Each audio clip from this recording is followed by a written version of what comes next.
episode number 11 of the After Hours podcast. Here with me today, I have a pretty exciting guest, somebody I've been aiming to get on since the beginning of this. So I'm super excited to have him on. Um, we have the founder and CEO of CGH or Chaney Group Holdings. He's an entrepreneur, an advisor, and an investor in the esports and entertainment space. Chris Chaney. Hey Zach, Thank you for coming on. It's been a while since we got on the phone and got to talk. it has. Thanks for having Yeah, me. I've been looking forward to this. yeah, yes. As have I. Um, so typically I start these off with asking kind of what your first um, exposure to esports was. Not necessarily like what your first encounter or your first experience was, but like the first thing that got esports kind of on your radar. So I guess that's typically a good place to start if that's where you want to start. Sure. Well, I think there were two, I guess, two key moments for me. One was more of a moment, and one was a bit of a process. So I first came across esports, and really that's the only way I can describe it, coming across esports, because I wasn't looking for it. I wasn't familiar with the industry, and that was in early 2016. I was actually putting together on LinkedIn this basically this weekly collection of interesting articles that I found just on the web across sports media and entertainment. And it's still still on my LinkedIn profile. I called it week. I had one section that was called weekend reading, and then daily reading. So I did some daily posts with interesting articles and news, and then some weekend news and articles. And a couple of those, and actually one in early 2016 February, had esports as one of the big topics. And in that collection of articles, it talked about esports in China, and it talked about just overall, the games market, and just reading about the esports industry, coming across it in my sort of overall research around the sports media entertainment landscape. I was really fascinated very quickly, and so I decided I should do some research to better understand the space and figure out if there were any opportunities to do something in the industry. And that was really that was the beginning, early 2016. And then where I really experienced, and actually I went to LinkedIn and just reached out to people that had esports in their LinkedIn profiles. I literally just went to the search box, typed in esports, and hit enter, and and connected with anyone and everyone I could find that had esports in their profiles, and then just ask them to have a chat, and so that I could ask them some questions and get to know the industry a bit. And then my first event that I attended, which was super super cool experience, and for me really important because I got to experience the sort of the really the community side of esports, and that was a fighting games um, uh, fighting games community event, FGC event in the Dallas area called Absolute Battle. That was a Absolute Battle Right. 2016, and that was my first esports event, and I think it was August of 2016, late August, and I was just amazed by the passion, the intensity of the fighting games community. It was, it was truly a community event. It was grassroots, and but it was such an amazing experience for someone entirely new to the industry, and that's where I also connected with some local esports entrepreneurs, and they ultimately became part of the Infinite founding team. So my first live experience was an FGC event, grassroots, so much passion, small, right? Not an Evo, or not a huge event like that, but it was just really great, and it gave me a lot of appreciation for a niche within somewhat of a niche or a smaller part of the esports space. And it was great. So I fell in love with the FGC, and really grew a passion, and for the industry, and the people in it. Yeah, yeah, definitely. So you mentioned a little bit of the you started that relationship with the or continued the relationships you had with the ultimately the founding team of Infinite. Um, so what for those who don't know, because I think this is an interesting story about how it kind of expanded off the initial idea.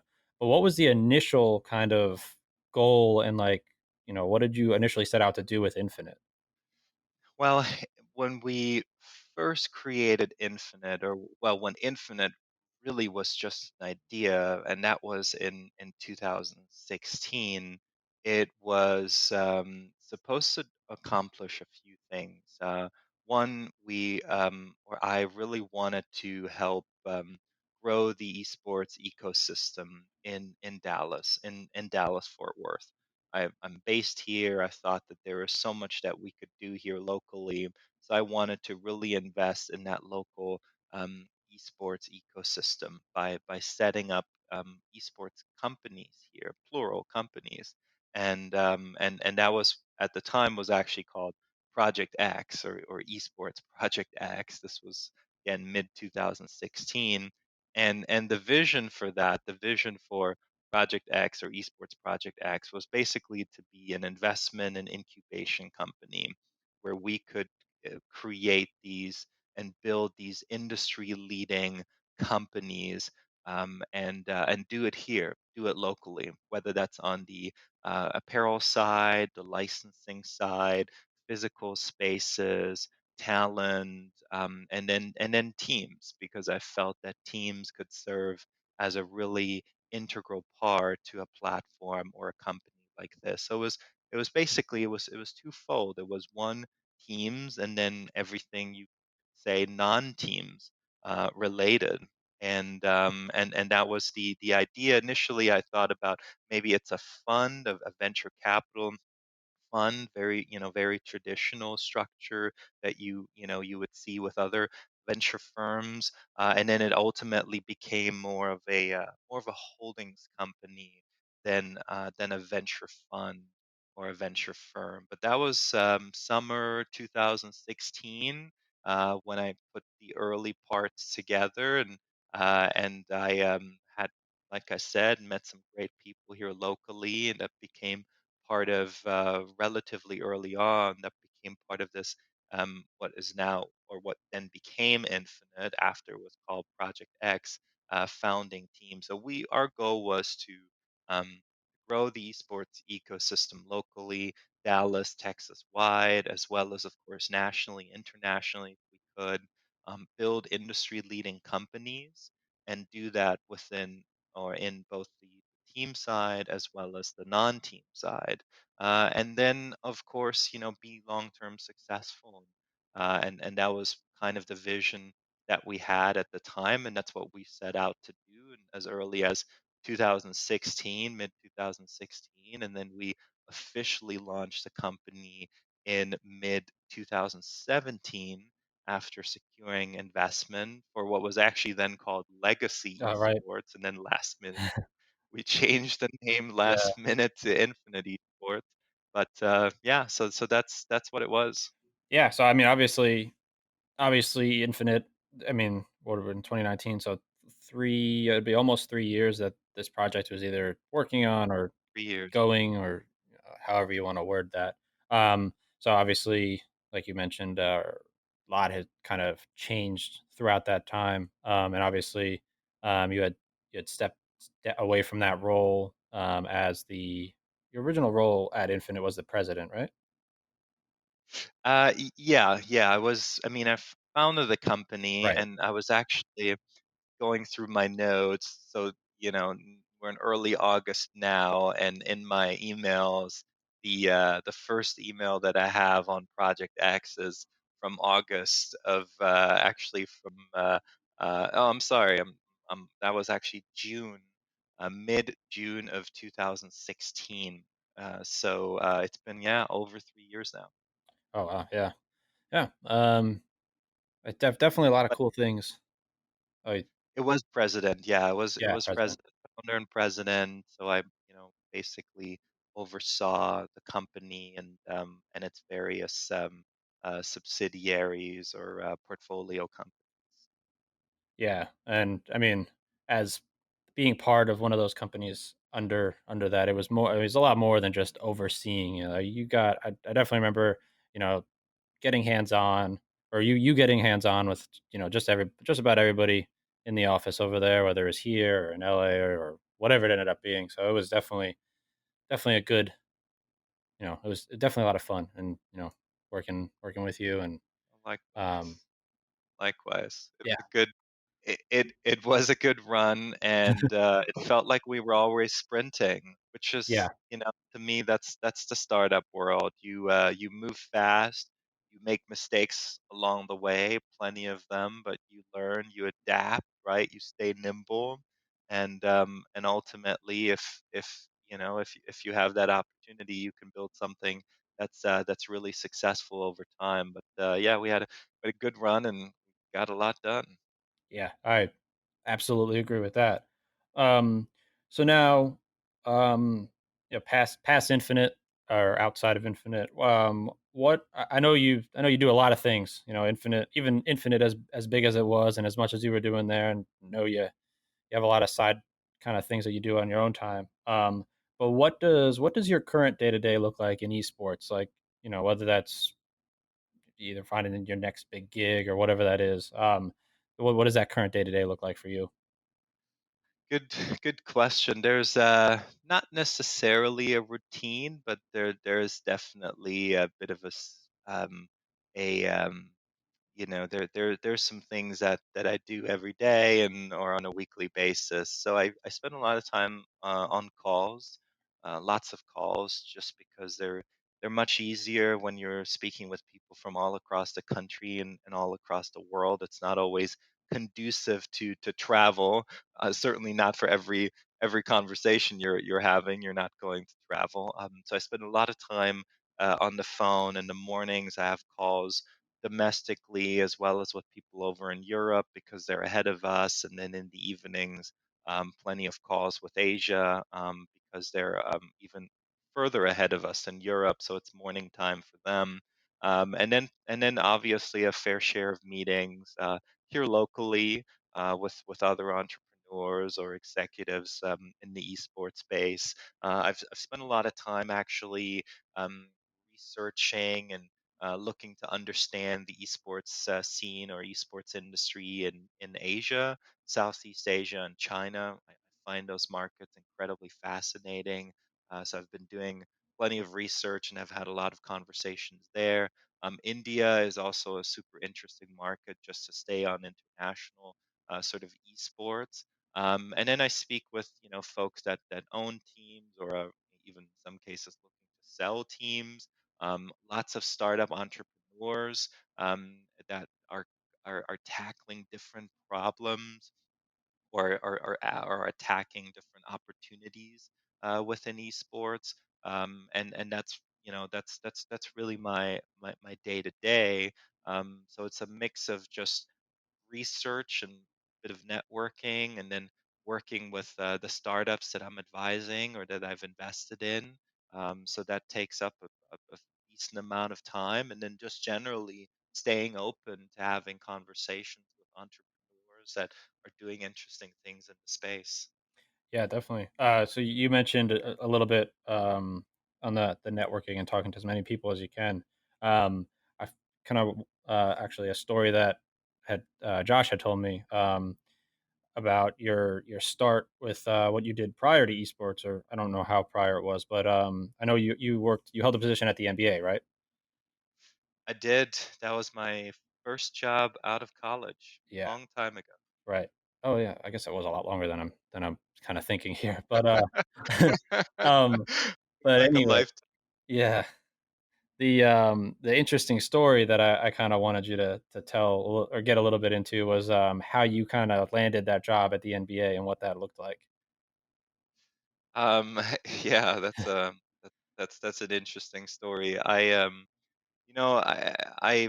been around basketball for most of my life, and for whatever reason, I thought that that's the path that I should take out of school or after school, and get a job in basketball. I was doing some internships in college. I worked for a pro basketball team, the New York Knicks. I did an internship also with basketball magazine, a publication that's like old school, I guess, a print publication that has, of course, since evolved as well.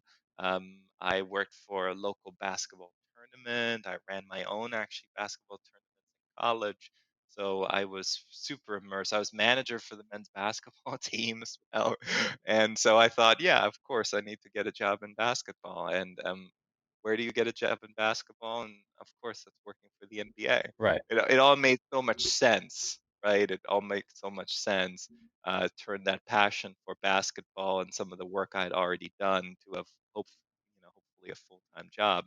So I sent a letter to David Stern, who was at the time the commissioner of the NBA.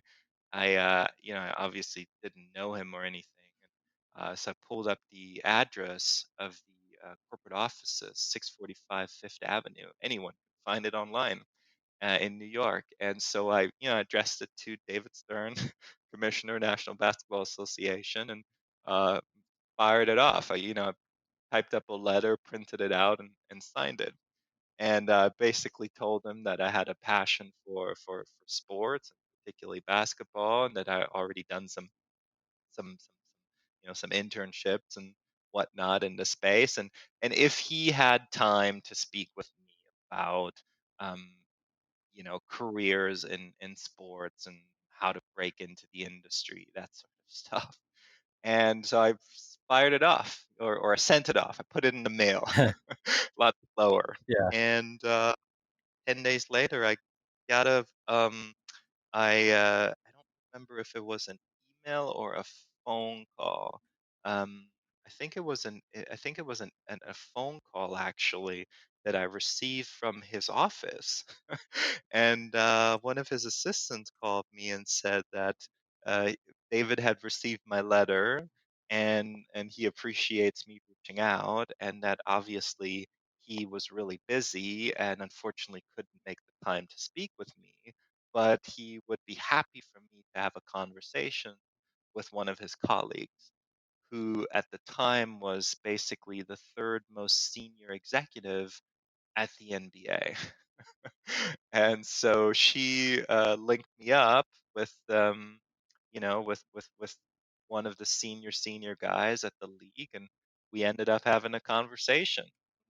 Chatted about a lot of things, most of which not basketball, Yeah. because it was the summer of the soccer World Cup. So we spoke. This was summer 2006.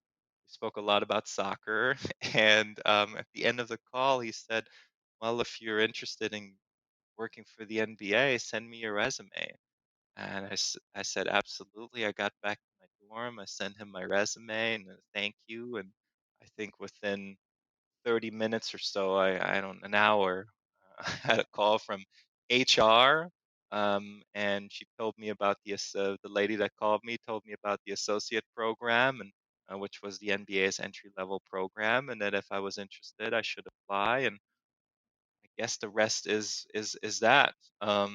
And so that's there are other people that were, of course, helpful as well, and I think that proactiveness and getting connected to the right people certainly certainly had a big impact. And I ended up doing the associate program and getting in, and being very grateful for the experience. Yeah. I mean, I think I guess my reasoning behind going into that was it just goes to show that I mean, you don't have to be connected to X, Y, and Z person to necessarily get a job or a career in the field that you're interested in. It's all about either building a connection base or finding that one person who's going to help you out and get to that next person, or however it ends up working out. You're never going to get the right answer if you don't ask the right any questions. Is I guess where I'm getting. So always strive. I agree. Yeah. Completely agree with that, Zach. And of course, there's always a little bit of luck Right. involved, right? But to quote unquote take your chances, you have to put yourself out there. And I believe that people think that top executives and entrepreneurs and the like that they're much more out of reach than they actually are. I don't think that they're that far away. You can find a way to get to almost anyone if you have a valid reason. I firmly believe you can find a way to get to almost anyone. And but it takes that effort and that fearlessness, I suppose, to reach out and to put yourself out there. Yeah, no, I 100% agree with that. There's been a few times that, the person that I need to get a hold of to talk about X, Y, and Z is not readily available or easily reachable. But like you mentioned, if you dig your way around whoever is the level beneath them, you just kind of trickle your way up the ladder, and ultimately you get to the person or the people or the organization or whatever it is that you're trying to get a hold of. And all it is takes that a little extra bit of legwork. But yeah. Yeah. Exactly. Um, so I guess to segue back onto more esports things, um, I've kind of always been curious. What is your favorite game to just watch on like a leisure day, if you have a leisure day, um, and why? That's easy. That's easy. League of Yeah. Legends by Okay. far. I mean, it's not even not even close. And it's personal Right. preference, right? There are lots of great games out there, but personal preference for sure is League of Legends. One, I think because when we got into the LCS, that was that was so special for me to such an achievement. I felt that I just had that immediate connection to the league and the game. And I started watching it, and I started watching it kind of religiously, and so I really got into it, and I started to also understand the game, and I love the continuous play. That's something that appeals to me. It's kind of like soccer in that sense, although I guess soccer does have a break midway through, but I like continuous play. I like the different phases of the game and the early, mid, and late game. I think it's easy to grasp just in terms of what the objective is of the game, and obviously it's a team game, so I generally prefer, just personal preference, prefer team games. And for me, it's also easier to understand than Dota, for example, and it was easier to get into than Dota. So just watching it, it's just I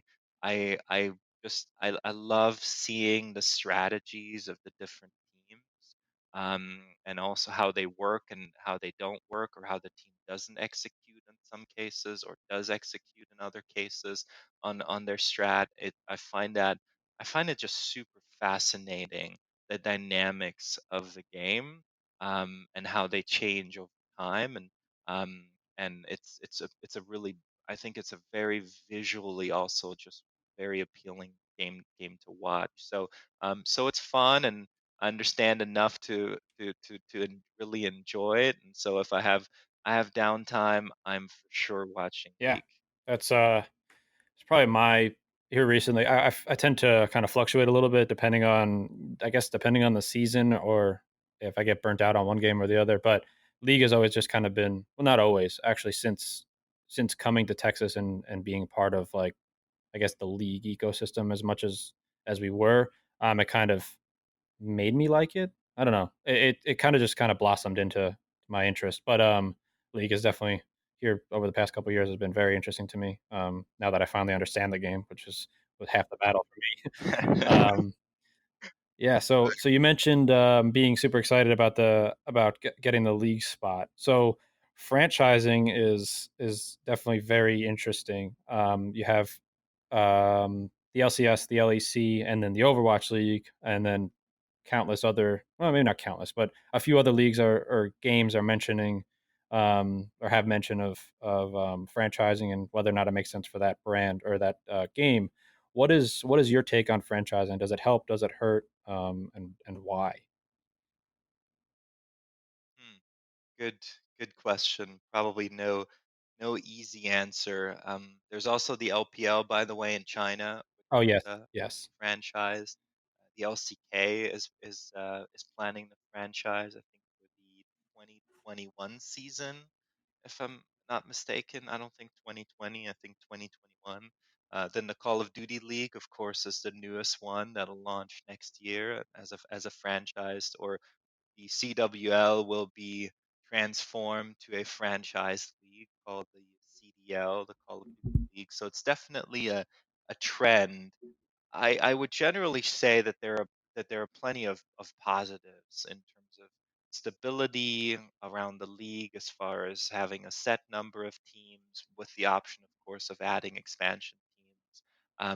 You have less volatility in terms of teams coming and going. The barrier of entry that you create by having a franchise fee, and it doesn't even have to be high. Does it have to be 20 million or 25 million?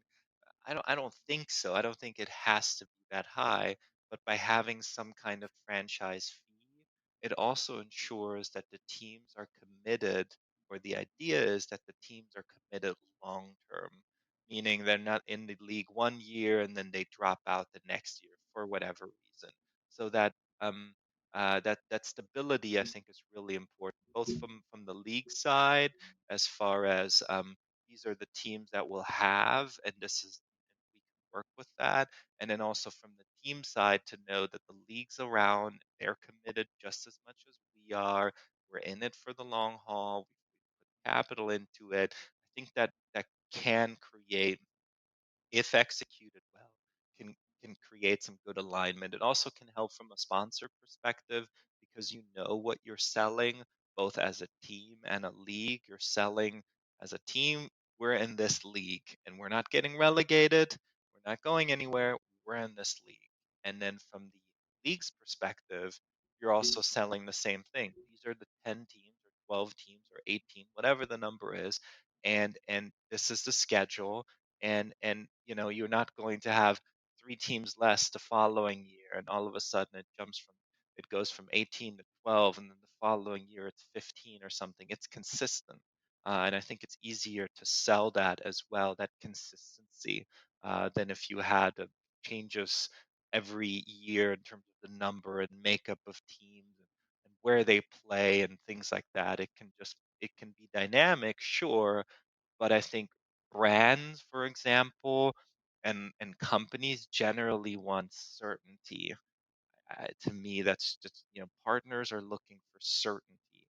And I also think fans, in some ways, yes, is it great to have some kind of underdog story that you come through challenger and you get promoted to the LCS?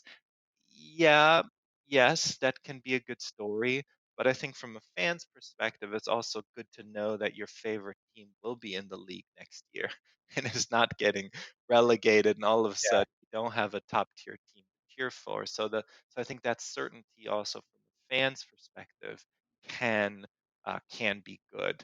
A risk is, of course, that it can breed complacency or mediocrity, which means that teams are okay with just being okay, right? Being okay with being middle of the pack, or even almost, towards the bottom of the field or bottom of the ladder. And that's obviously not a good thing, because you do want all teams striving to be competitive. And you'll have some tough seasons or tough splits, and like using league as an example. But I think you want to strive to be competitive, and to create content, to build your player personalities, to bring in great partners, to sell merchandise, right, to be additive to the league. But sometimes you can be complacent, because you figure, well, we can't get relegated, so we can less potentially. Doesn't matter. We don't have to create player brands because, well, doesn't matter. Um, it, so that's something just to be mindful of, that if you just want to be a part of a league and all you care about is being having that franchise slot, then that can create a lot of mediocre or subpar organizations. But I think generally the certainty is a good thing, and if executed well, um, I'm generally in favor of franchising, and people want certainty, right? They just I believe that's just human nature that we want certainty. Right. Oh yeah, I agree.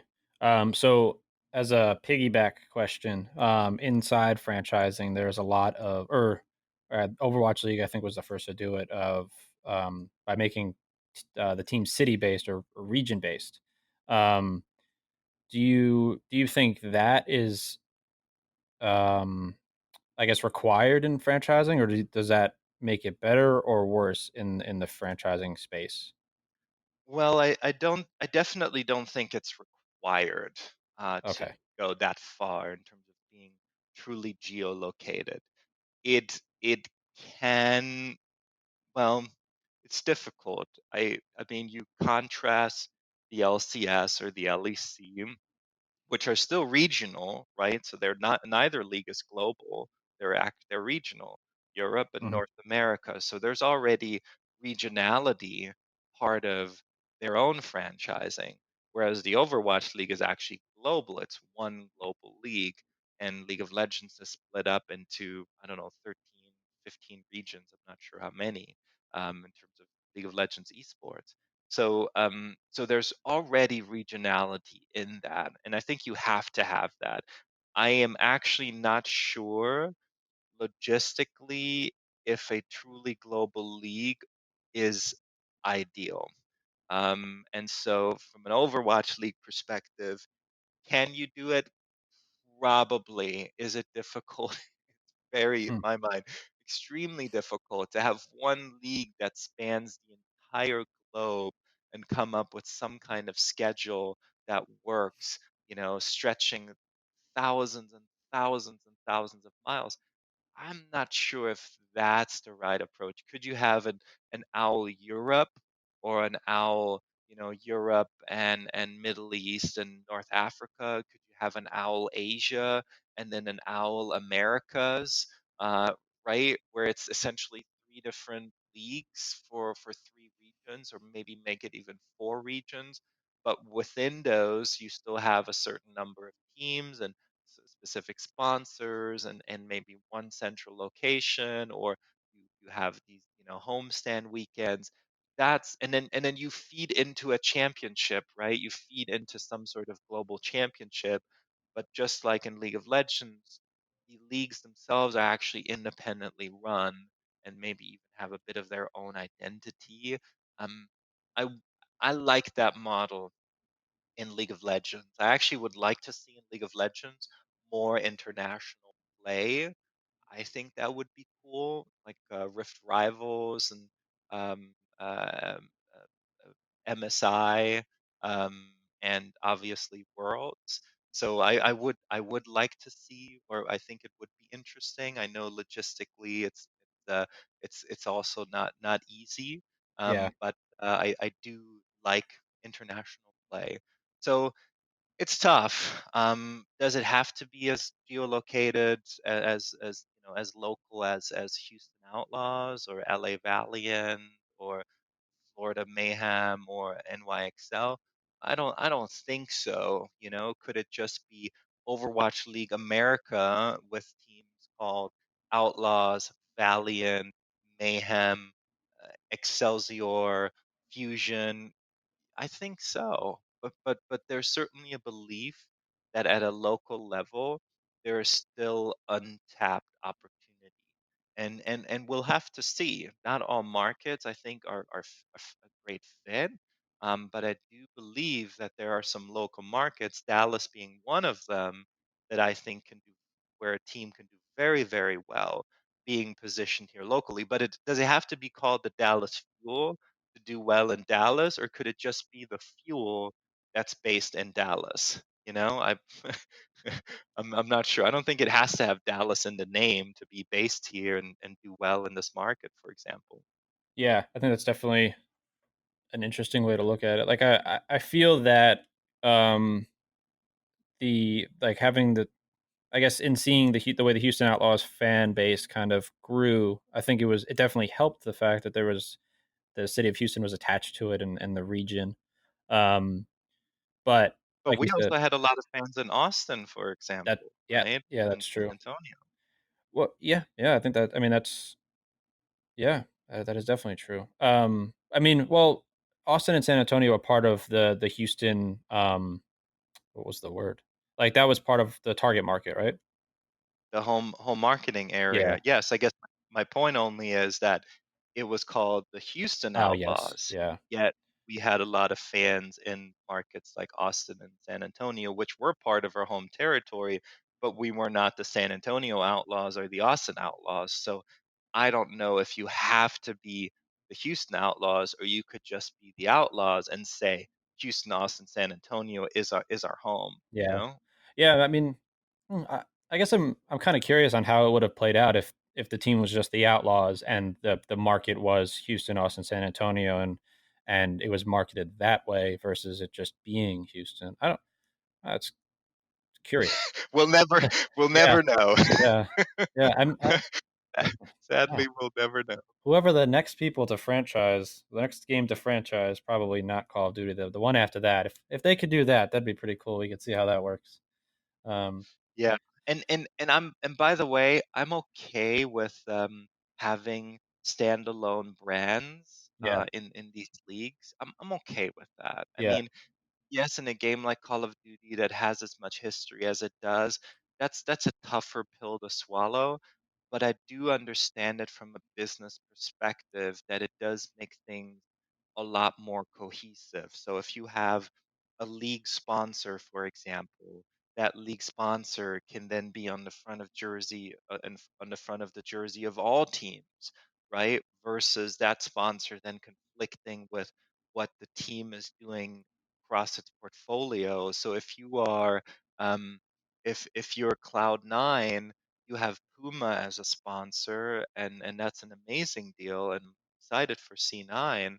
Um, but if you're then also with the Cloud9 brand in a franchise league, and that league has Nike as a sponsor, all of a sudden there's a conflict, and Nike will say, well, why can't we do a why can't we do a deal with the whole league? And the league says, well, because all the teams also have their own deals that, we don't actually have rights to cover all the teams or something. So I think it becomes just a little messier potentially. Um, Whereas if you are the Overwatch League and you have 20 distinct brands, you can do a deal with Nike, and that applies to all of your teams. And the Outlaws and the Valiant, the Mayhem and Nixel and Fusion will all be sponsored by Nike head to toe, if that's assuming that's the deal. And then there's no conflict, no sort of overlap, right? And you can do that kind of deal. And I think you can also sell to sponsors these are your 20 teams, and that's where you're going to see those 20 teams versus, well, Cloud9's also in 10 other games, and Liquid's also in 11 other games, or whatever the case is. I do think it makes it more compact, more sellable, and I think if you believe in the strength of a single game, and its longevity, then it might not be a bad thing to also develop that additional, that league specific or game specific brand over time. yeah. I definitely agree with that. I think so. Obviously Cloud9 has the Spitfire, and that's their Overwatch League team that they work with, and I think what from the public side of it, because obviously I don't work with them or anything, but seeing how they kind of treat that brand and like help that brand grow and give it the support it needs, definitely proves that that makes sense to just make another brand for a team that's in a league that's franchised that way. There's no kind of um, overlap or anything like that where there's any issues. So I definitely agree. I think that's um, I'd like to see more of that, I guess, if, is what I'm getting at. Um, If if the league and the games are big enough, I don't think yes. you do it for really, really small games because then you're just, I think, diluting even the reach of the league. But for games that are big enough that can, and that have hopefully that staying power, I do think it could make sense. Yeah. No, I agree with that, definitely. Yeah, that makes a lot of sense to me. Um, so past franchising, I mean, I guess kind of including franchising, where do you kind of see the future of esports kind of heading? I mean, obviously, there's a lot of time still here with esports. Esports is still very young, um, but as you know, seeing it from the overarching system that it is, do you kind of see a general direction that it's heading in your eyes? Good question. Another good question. Well, generally, I think it will truly become mainstream.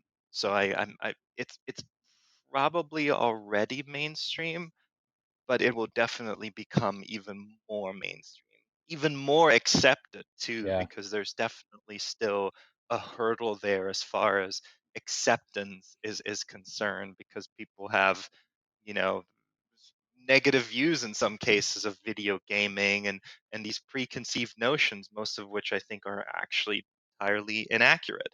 But I think it will become truly mainstream and also fully accepted. I think gaming is already a part of our world, and that will only deepen with people playing video games on all of their devices. I see more virtual reality games in the future, and these fully immersive gaming experiences. I'm pretty excited to see what people are working on and what'll come out over the years as also technology continues to push things forward.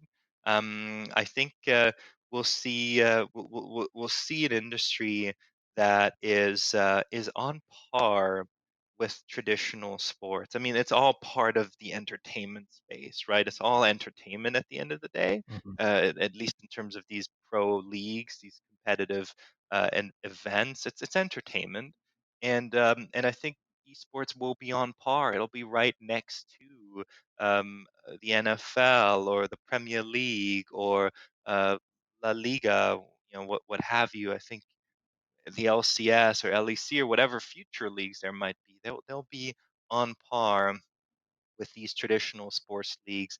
I think players will become mainstream as well. That someone like um, um, someone like Double Lift, for example, will be widely recognized because he's this incredible League of Legends player.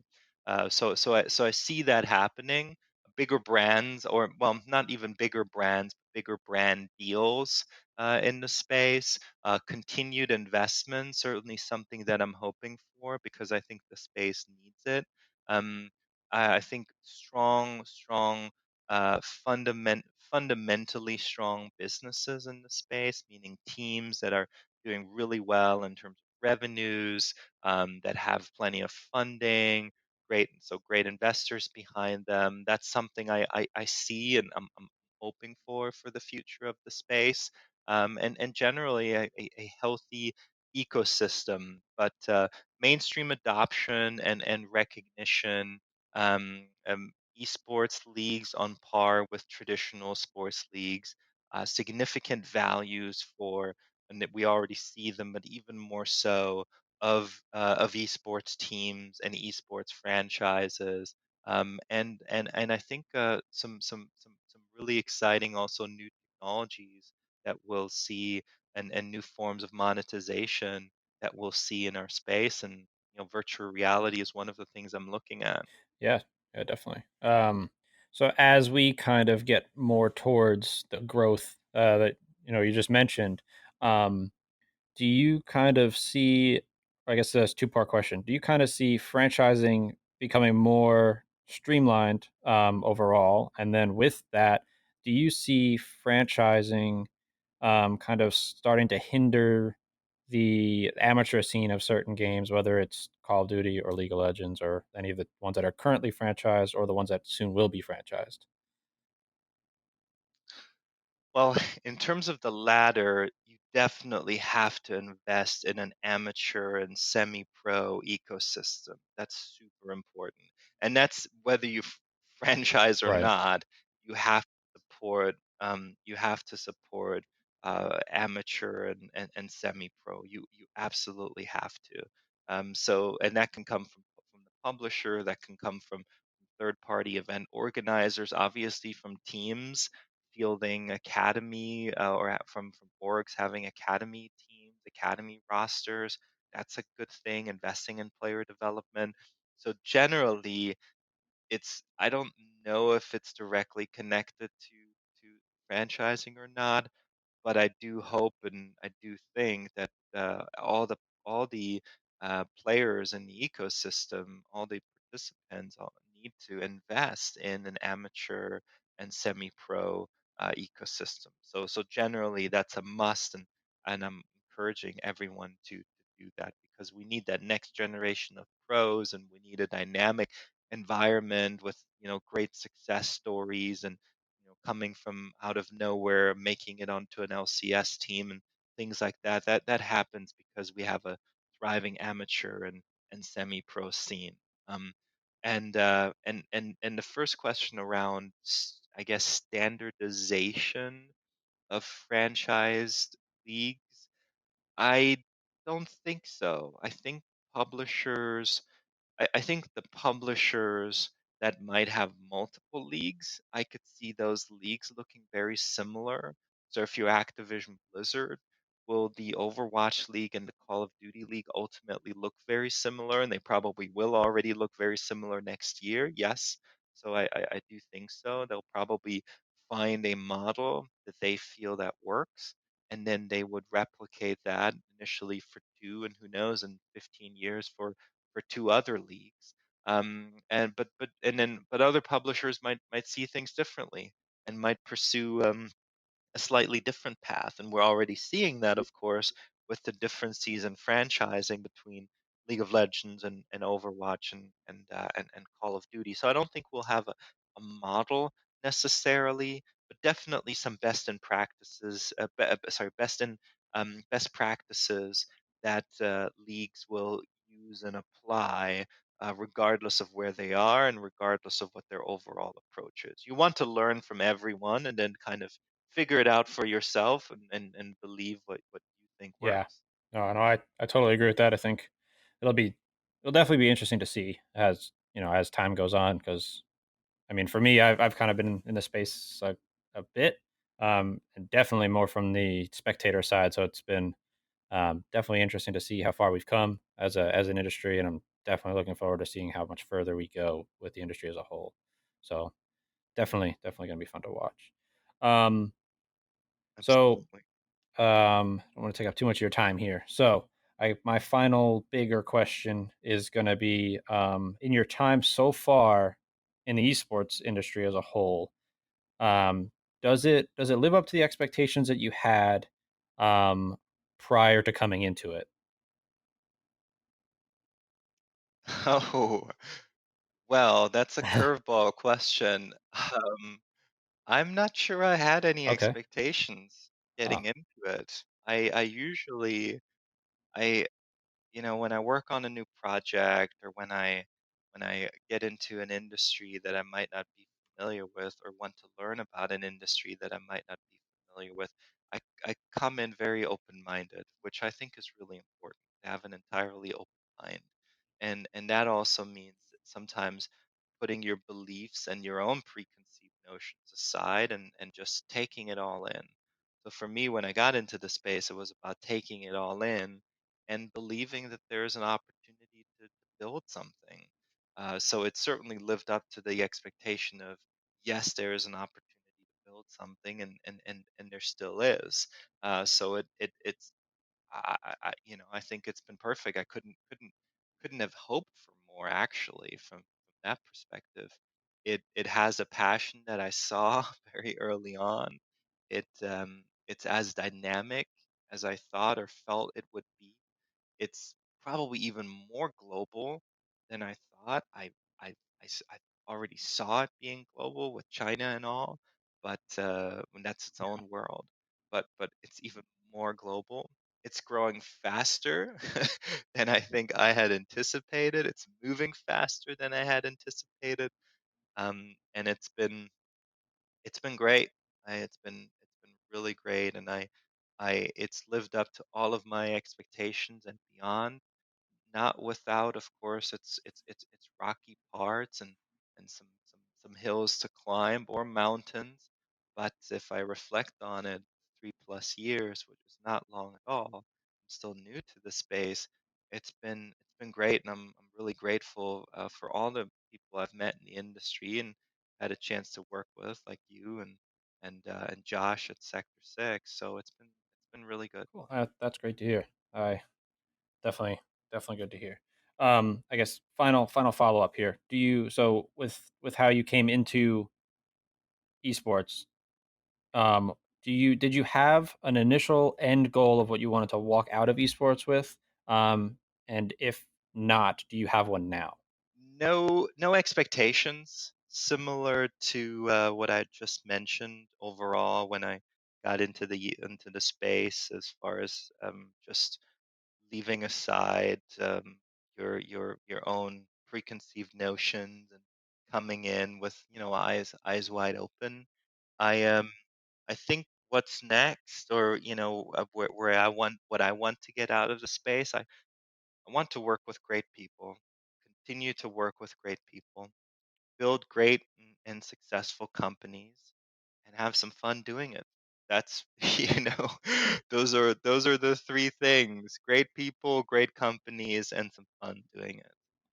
Yeah, I think. I mean, that sounds exciting to me. That's definitely what I would like to do. Probably on a slightly smaller scale than what you're doing, but I definitely think it's very important to do good things, work with great people, and do it while having fun, which I think is definitely how we are over here. So I definitely Yep. like that. Yeah, same. I don't know, if we spend so much time working, right? I mean, countless hours every day, every week, every month, every year. If we're not doing it with people we like and working on things we like and having some fun in the process, and that sounds kind of miserable to me. I don't know. No, I agree entirely. I come from I have a retail background that I worked in retail right out of high school for 5 years, and then I hated every minute of those 5 years of working in retail. And then I work probably more now, doing what I do between Sector 6 and everything else. And there's never a moment where I just dislike what I'm doing. So I think doing something that you enjoy is definitely super super important. Agreed.